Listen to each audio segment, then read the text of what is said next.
மகாநதி அடுத்த வர எபிசோடில் பார்த்திங்க அப்படின்னா குமரனுக்கு வந்து பார்த்திங்க அப்படின்னா இப்போ தான் ஒரு பெரிய ஆர்டர் கிடச்சி அந்த ஆர்டரில் சம்பாரித்து ஒரு ஒட்டியானத்தை வாங்கி கங்காவுக்கு கொடுத்துருப்பாங்க. அவரே பார்த்திங்க அப்படின்னா இன்னொரு ஆர்டர் சொல்லியிருப்பாங்க. ஆனால் அந்த ஆர்டர் மலேசியாவில் இருக்குது, அதுக்கு நீங்கள் மலேசியா போய் தான் தைச்சி கொடுக்கணும்னு சொல்லவும் குமரன் வந்து ஃபஸ்ட்டு யோசிப்பார். அதுக்கப்புறம் சரி போயிடலாம், இப்போ போய் சம்பாரிச்சா டெலிவரி எப்போ அந்த காசு வந்து யூஸ் ஆகும் அப்படின்னு யோசித்து ஓகே பண்ணிடுறாரு. இந்த விஷயத்த வீட்டில் எல்லாருக்கிட்டையுமே சொல்கிறாரு. உடனே பார்த்திங்க அப்படின்னா கங்கா, என்னங்க இதெல்லாம் எப்போ நீங்கள் முடிவு பண்ணீங்க, நீங்கள் பாட்டுக்கு போகிறேன் அப்படின்னு நிற்கிறீங்க, அதுவும் எத்தனை மாதம், 3 மாதமா, ஐயோ என்னங்க சொல்கிறீங்க, இவ்வளோ நாள் எப்படி அங்கே போய் இருப்பீங்க எங்களெல்லாம் விட்டுட்டு அப்படின்னு சொல்லிட்டு கங்காவும் மற்ற எல்லாருமே கேள்வி கேட்குறாங்க. அது மட்டும் இல்லாமல் பார்த்தீங்க அப்படின்னா கடையை யார் பார்த்துக்கிறது அப்படிலாம் சொல்லிட்டு கங்கா வந்து கேட்குறாங்க.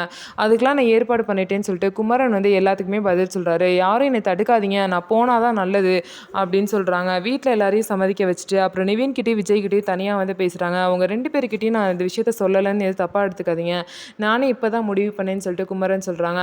எல்லாம் நல்ல விஷயம் தான், நீங்கள் போயிட்டு வாங்கன்னு சொல்லிட்டு விஜயும் நிவின்னு சொல்கிறாங்க.